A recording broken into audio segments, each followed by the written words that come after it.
Chapter 12. The Trap of Fate.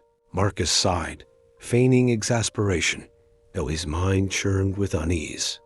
The mention of Rowena's ale had stirred a dormant memory, a whisper of betrayal tied to the Vale's ruin. He masked his tension with a lopsided grin. "Grab my dress from the closet," Eliza said, brushing past his pout, her voice carrying the brisk confidence of Ravencross' rising star. "There's a big banquet tonight." Marcus headed to the closet, his steps heavier than he let on. "Which one, darling?" he asked, sliding the door open, his fingers grazing silk and satin. "The white one, V-neck." "No way. Too revealing for a public event." "This one's better."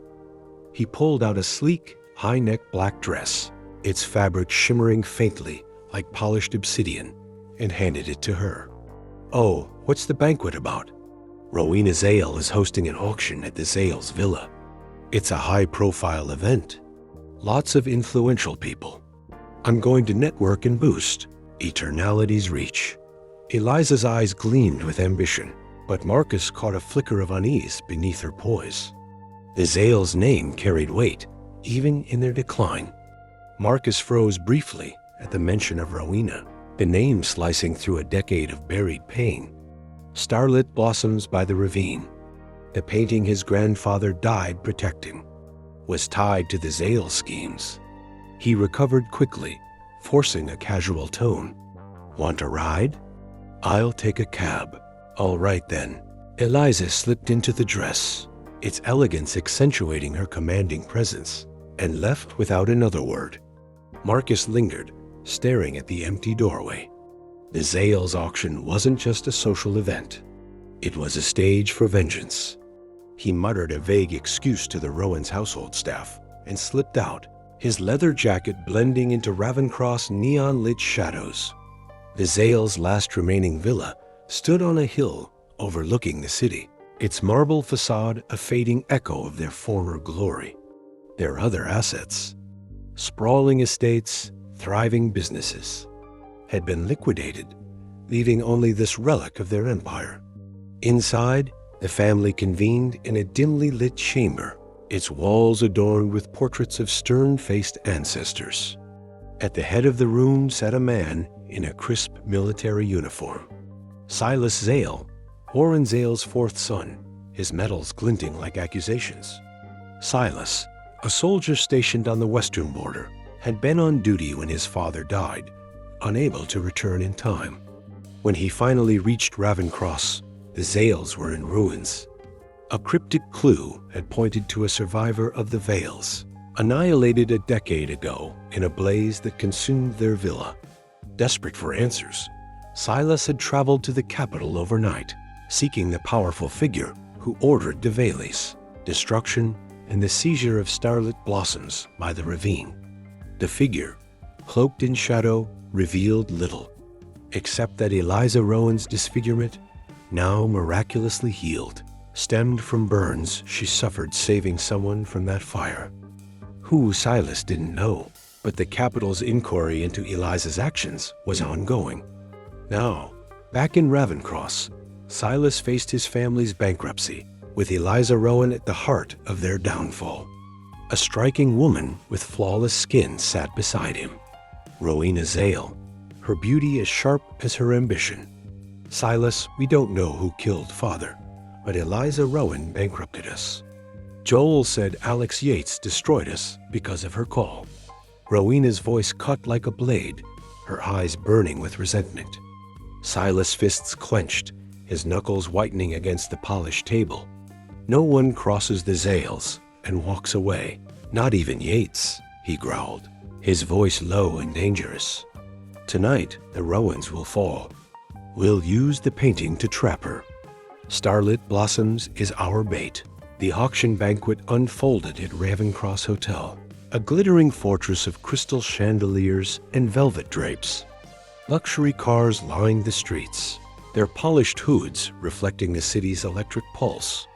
Prominent figures, merchants, politicians, and generals, filled the venue, drawn by the Zales, fading prestige and Silas, Return as a decorated deputy commander under the Blythe King. Two men in dark coats approached the hotel, their steps silent on the cobblestone path. Henry hesitated, his gaze flicking to the soldiers guarding the entrance, their rifles gleaming under the floodlights. Marcus, those are Western border troops. Silas sails back. He's close to the Blythe King, high-ranking too. The Blythe King? Marcus scoffed, his voice dripping with disdain. If he showed up tonight and crossed me, I'd have him on his knees. His words carried a quiet menace, hinting at the power he kept hidden. The 5 commanders ruled the kingdom, the Iron Serpent of the Sable Marshes, the Centurion of the North, the Blythe King of the West, the Barbarian King of the East, and the Emperor of the Capital. The Emperor held political sway, but the Iron Serpent. Asclepius, the master healer who could defy death itself, wielded raw, unmatched power. Marcus passed as the Iron Serpent was a secret buried deep, but tonight it stirred dangerously close to the surface. A commotion erupted near the hotel's grand hall, drawing a crowd. What's happening? A man in a military uniform barked, his voice cutting through the murmurs. Why the shouting? Have you forgotten how to behave around guests? Sir, we were moving starlit blossoms by the ravine when Eliza Rowan knocked it over. It's ruined, a subordinate reported, his voice trembling. Silas knelt, inspecting a jagged gash across the painting's canvas, the delicate blossoms torn as if by fate itself. Starlit blossoms by the ravine. Destroyed. This was worth $1.8 billion.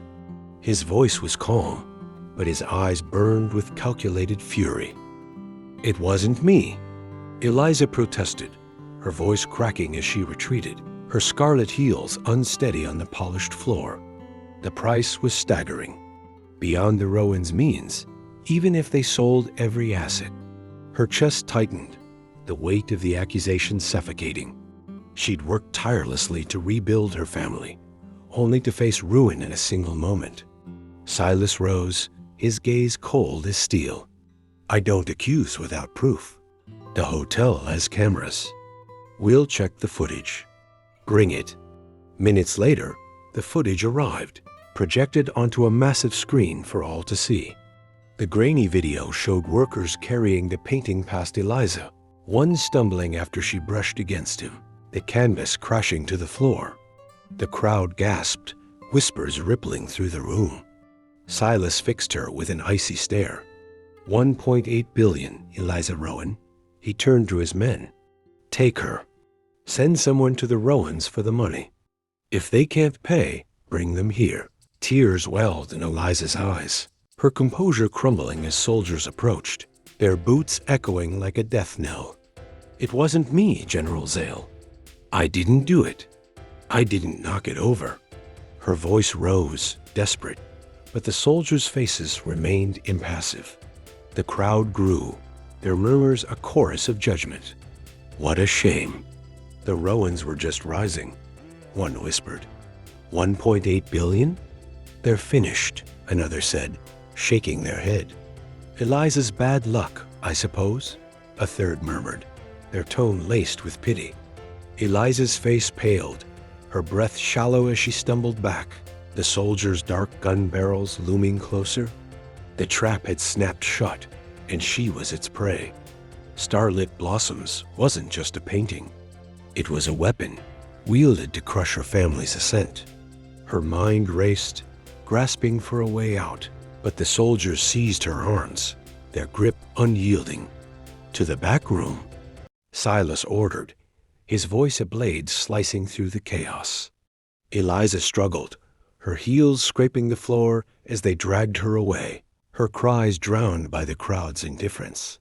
Some watched with shock, others with amusement, the drama unfolding like a twisted performance. The Zales had orchestrated her downfall with chilling precision, and Starlit Blossoms, the painting Marcus revered, was the centerpiece of their revenge. Rowena Zale stepped forward, her smile radiant but cold, and announced the auction's start. as if Eliza's ruin was merely a prelude to the evening's festivities.